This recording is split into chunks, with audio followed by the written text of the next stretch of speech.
अस्सलाम वालेकुम।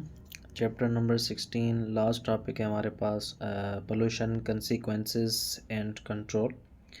तो अब इसमें हम क्या पढ़ेंगे, जितनी भी टाइप्स की पोल्यूशंस होती है उसको हम डिस्कस करेंगे, एयर, वाटर, सॉइल। ठीक है।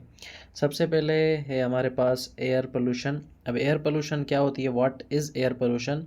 Air pollution is the contamination of air by harmful substance such as gases, smoke. यानी जो हमारी एयर है वो ख़राब तब होती है जब उसमें कंटामिनेशन होती है एयर की, जितने भी हार्मफुल सब्सटेंस है जब वो उसके साथ मिक्स हो जाते हैं, जैसे gases, smoke, dust and chemical particles. ठीक है। अब ये जितने भी चीज़ें हैं इनको हम क्या बोलेंगे, इनको हम बोलेंगे पोल्यूटेंट्स। क्या बोलेंगे? पोल्यूटेंट्स। ठीक है। दीज पोल्यूटेंट्स, अब जब वर्ड पोल्यूटेंट्स यूज़ होता है तो उसमें सारी चीज़ें ये आ जाती हैं। These pollutants disturb the natural composition of air and causes serious damage to the human health, plants, animal and climate। जब जितने भी ये पोल्यूटेंट्स क्या होते हैं, जब एयर की जो नेचुरल कंपोजिशन है उसको जब सीरियस डैमेज देते हैं, उसके साथ ये चीज़ें मिक्स हो जाती है, तो वो बहुत ही नुकसान हार्मफुल है for human health, plants, animals and climate. ठीक है। अब कौन कौन से इसके मेजर सोर्सेज हैं? Vehicles, industries, burning of fossil fuels, smoke from factories and home. ठीक है। अब फॉसिल फ्यूल्स हम पहले भी पढ़ चुके हैं कि फॉसिल फ्यूल्स क्या है। इन शॉर्ट अगर हम देखें तो फॉसिल फ्यूल्स जितने भी प्लांट्स हैं उनका जो रिमेन है, जैसे कि कोल है, ऑयल है, नेचुरल गैस है, उनको हम क्या करते हैं, उनको हम यूज़ करते हैं for the purpose of transport, electricity, तो उसको क्या बोला जाता है? Fossil fuels. In short fossil fuels are the plants remains like coal, oil, natural gas, जिसको हम क्या यूज़ करते हैं फॉर इलेक्ट्रिसिटी एंड ट्रांसपोर्ट। ठीक है। उसके बाद स्मोक। अब स्मोक में काफ़ी स्टूडेंट्स जो है वो परेशान होते हैं कि स्मोक क्या है और स्मोग क्या है। ठीक है। अब हम देखते हैं कि सबसे पहले स्मोक क्या है, what is smoke? SMOG, smoke. जब ये स्मोक है, ये जो मतलब जो धुआं होता है स्मोक, ये क्या होता है, ये मिक्स हो जाता है फॉग के साथ। क्या? जितना भी इसमें ज़्यादा स्टूडेंट्स कंफ्यूज होते हैं, इसलिए मैं ये बात क्लियर कर रहा हूँ कि जितना भी स्मोक है वो मिक्स हो जाता है किसके साथ? फॉग के साथ। तो क्या बनता है? तो बनता है हमारा स्मोग, SMOG, स्मोक। ठीक है। यानी कि smoke is an other term, fog दूसरा टर्म है और स्मोक अलग टर्म, ये तीनों अलग टर्म्स हैं। ठीक है। ये जब दोनों मिक्स हो जाते हैं तो क्या बनता है? स्मोग बनता है। ठीक है। तो ये डिफरेंस है स्मोग में और स्मोक में। अब वो स्मोक कहाँ से निकलता है? फैक्ट्रीज से, होम से, उसके डिफरेंट सोर्सेज होते हैं। अब क्या क्या, अच्छा ये टॉपिक बहुत ही इंपॉर्टेंट है, ये आ सकता है जैसे कि शॉर्ट में आता है कि एक्सप्लेन करें। अब ज़्यादातर बोर्ड के एग्ज़ाम्स में ये लॉन्ग में भी आता है कि एयर पोल्यूशन, उसके इफ़ेक्ट्स को, काजेज़ को, और क्या क्या उसके मतलब हैं, इफ़ेक्ट्स कौन से होते हैं, ये मिक्स में एक सवाल आ जाता है। ठीक है। तो इफ़ेक्ट्स देखते हैं एयर पोल्यूशन के कौन कौन से होते हैं। जब एयर ख़राब होती है तो एयर पोल्यूशन हो जाती है। अब कौन कौन से उसके इफ़ेक्ट्स हैं? Air pollution has harmful effects on living organism and environment. अब कौन कौन से मेजर इफेक्ट्स हैं? रेस्पिरेटरी डिजीज़ होती है जैसे asthma, bronchitis, I and skin irritation. जब वो गंदी हवा जब हमारी आंखों को लगती है तो हमारी स्किन ख़राब होती है। आपने देखा होगा कि ज़्यादातर आजकल जो स्किन की बीमारियां हो रही है लोगों को बाहर, या स्किन जितनी भी एलर्जीज़ हैं वो भी एयर पोल्यूशन की वजह से होती है। ठीक है। वाटर से भी होती है, एयर से भी होती है। डैमेज करती है क्रॉप्स को एंड फॉरेस्ट को। ग्लोबल वार्मिंग काज कराती है ये चीज़ें, एंड क्लाइमेट में चेंज आता है।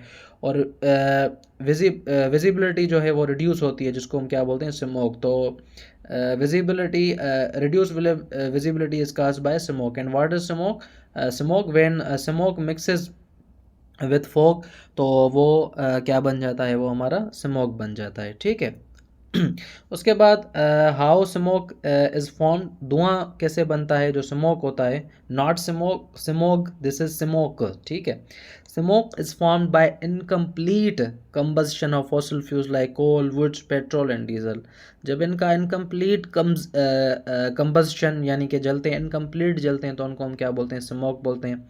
अब इसका कॉन्सेप्ट समझ लें। Smoke contains fine particles like carbon, ash. ठीक है।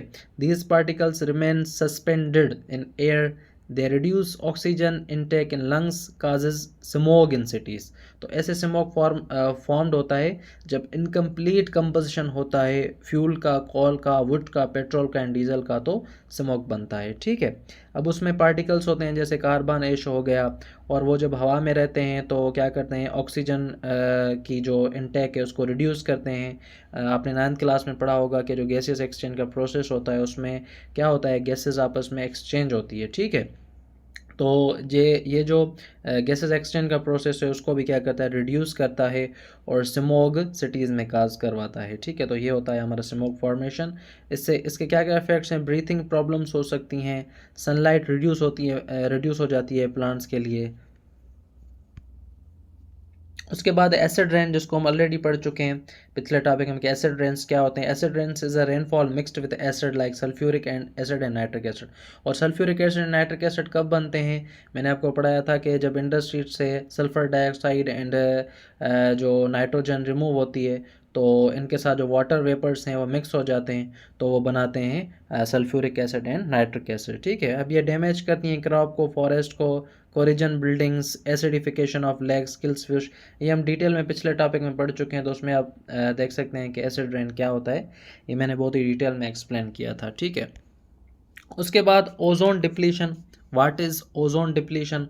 द ओजोन लेयर, अब क्या होता है, the ozone layer protects earth from harmful ultraviolet UV rays. अभी अल्ट्रावायोलेट यूवी लाइट क्या होती है, ये जो यूवी लाइट होती है, इन शॉर्ट इसको हम बोलते हैं इनविजिबल इनविजिबल रेडिएशन। क्या बोलते हैं इसको, इनविजिबल रेडिएशन। ठीक है, अब ये जो इनविजिबल रेडिएशन होती है ये कहाँ से आती है, ये आती है सन से। ठीक है, अब ये फ़ायदेमंद भी है विटामिन डी के लिए, और ज़्यादा ये नुकसानकार, ज़्यादा जब इनका इंटेक होता है तो ये नुकसानकार भी होती हैं। ठीक है, अब उससे होता क्या है कि जो भी क्या क्या काज होते हैं ओजोन डिप्लीशन के, कौन कौन से काजेज होते हैं, जब सी एफ एस रिलीज होती हैं, सी एफ सी एस।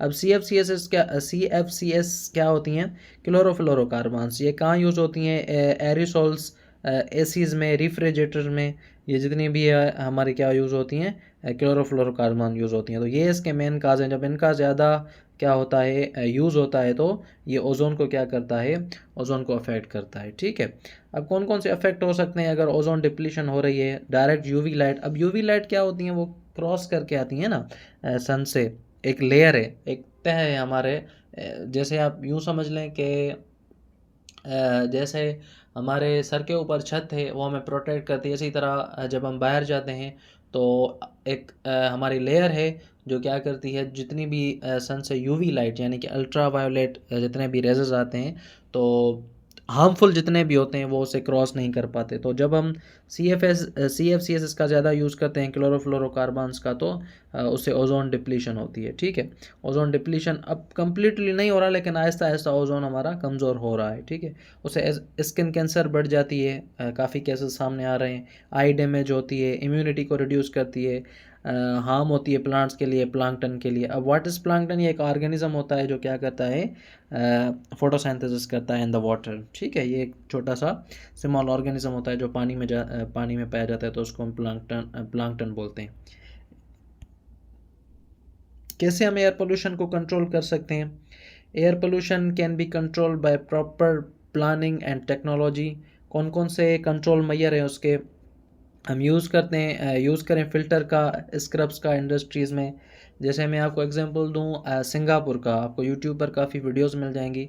अब सिंगापुर में क्या होता है कि जितना भी उनका जो वेस्ट होता है, वेस्ट माना यानी कि जो भी कचरा वगैरह, उनको वो क्या करते हैं, इंडस्ट्रीज़ में जलाते हैं, और वहाँ पर क्या करते हैं, फ़िल्टर यूज़ करते हैं। ठीक है, फ़िल्टर्स यूज़ करते हैं ताकि वो गंदा धुआं बाहर भी ना जाए, फिर उसी हीट से वो इलेक्ट्रिसिटी भी बनाते हैं। तो ये कितनी मतलब आप देखें, और मुझे कंफर्म नहीं है, मैंने ये बात कहीं पढ़ी थी कि पाकिस्तान दुनिया का सबसे लार्जेस्ट जो कचरा जो एक्सपोर्ट करते हैं उनमें से एक है। तो जितना भी ये कचरा है ये बाहर जाता है, और उसको जलाकर उसमें से हीट एनर्जी के थ्रू इलेक्ट्रिसिटी बनती है। ठीक है, तो फ़िल्टर्स का इस्तेमाल करना होगा हमें स्क्रब्स का इंडस्ट्रीज़ में।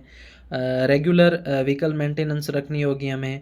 पब्लिक ट्रांसपोर्ट का ज़्यादा इस्तेमाल करना होगा। जैसे पाकिस्तानी हम नवाब लोग हैं, तो आप देखते हैं जब नोट नोट किया होगा आपने, जब स्कूल की छुट्टियां होती हैं तो एक एक बच्चे की अलग अलग मतलब जितने भी अमीर लोग हैं उनके लिए आप देखें तो अलग अलग एक मतलब कि वैन वैन वैन नहीं कार के लें पर्सनल ट्रांसपोर्ट ज़्यादा यूज़ होती है। जबकि आप बाहर मुल्कों में जाए तो वो हमसे ज़्यादा, हम तो थर्ड वर्ल्ड कंट्री में आते हैं, हमसे ज़्यादा अमीर हैं, तो वहाँ पर क्या होता है पब्लिक ट्रांसपोर्ट का यूज़ होता है। उससे क्या होता है उनकी टाइम मैनेजमेंट भी रहती है बच्चों की। और आप सोचें ना, इससे आइडिया लगाएं कि जहाँ अगर एक बस इस्तेमाल करनी है हमें, कल को आप इन्वायरमेंट साइंटिस्ट बन जाएं या इन्वायरमेंटल साइंस की काफ़ी अच्छी फील्ड है, तो काफ़ी ये लोग इसके पीछे वर्क करते हैं कि हमें ऐसी ऐसी चीज़ें करनी चाहिए। तो ये कंट्रोल मेजर्स होते हैं कि हमें पब्लिक ट्रांसपोर्ट का ज़्यादा यूज़ करना चाहिए। ठीक है, जैसे आप आजकल देखें कि पंजाब हुकूमत ने जितनी भी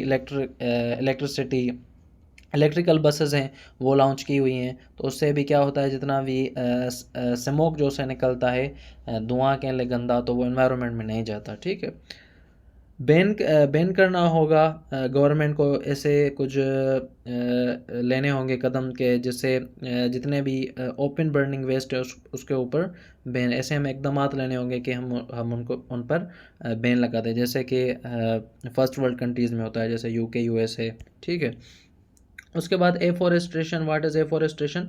afforestation mean planting more trees, हमें ज़्यादा से ज़्यादा ट्रीज़ लगाने होंगे। अब उसकी क्या इंपॉर्टेंस है? एज वी नो के जितने भी हमारे ट्रीज़ हैं वो कार्बन डाइऑक्साइड को क्या करते हैं, एब्जॉर्ब करते हैं, ऑक्सीजन को रिलीज़ करते हैं, ट्रैप करते हैं डस्ट को एंड स्मोक पार्टिकल्स को। आप देखें जितने भी ट्रीज़ होते हैं उन पे उनके ऊपर कितनी डस्ट होती हैं। ठीक है, और इम्प्रूव करते हैं हमारी एयर क्वालिटी को। तो ये इंपॉर्टेंस हैं एफॉरेस्ट्रेशन की। Afforestation means planting more trees. ठीक है, इसकी रिजल्ट में क्या होगा, जितनी भी एयर पोल्यूशन है वो कम हो जाएगी और हमारा इकोसिस्टम क्या रहेगा, बैलेंस रहेगा। उसके बाद मॉडिफिकेशन करनी होगी हमें इंडस्ट्रियल एफिलुएंट्स की।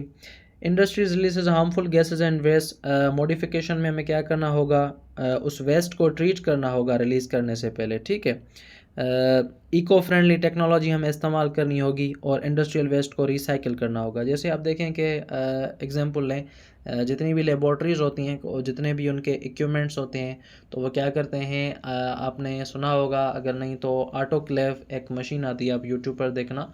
उसमें क्या होता है कि उसमें ड्राई हीट होती है, उसमें जितने भी फिर बैक्टीरियाज वगैरह ये चीज़ें होती हैं तो मर जाती हैं। खैर उससे एयर पोल्यूशन तो नहीं होती, सॉइल पोल्यूशन हो सकती है अगर वो चीज़ें वहाँ पर फेंकें। तो इसी तरीके से हमें एक प्रॉपर ऐसा सिस्टम बनाना होगा कि जितना भी इंडस्ट्रीज से वेस्ट निकलता है तो उसमें हम ऐसे ऐसे फ़िल्टर लगाएं कि जितना भी गंदा वेस्ट है उसको वो क्या करें, ट्रैप करें, फिर हम उसको प्रॉपरली क्या करें, डिस्कार्ड करें। ठीक है, इसके बेनिफिट्स क्या हैं? जो हमारी एयर है, less air and water pollution होगी इससे। प्रोटेक्शन ऑफ एनवायरनमेंट, मैंने आपको बोला ना कि एयर के साथ साथ वाटर पोल्यूशन भी होगी अगर हम चीज़ें बाहर फेंक दें या फिर पानी में या फिर मिट्टी में। ठीक है, तो दीज आर सब ये चीज़ें आप आपस में क्या है, इंटरकनेक्टेड है। ठीक है, तो these are the benefits of modification of industrial effluents. ठीक है, उसके बाद इन्वायरमेंट फ्रेंडली फ्यूल्स हमें इस्तेमाल करना होंगे। अब कौन कौन से फ्यूल्स हैं जो है लेस पोल्यूटेंट हैं या लेस मतलब पोल्यूशन करते हैं। ठीक है, अब एग्जांपल्स में सीएनजी ले लें। What is CNG? CNG stands for compressed natural gas. What CNG stands for compressed natural gas.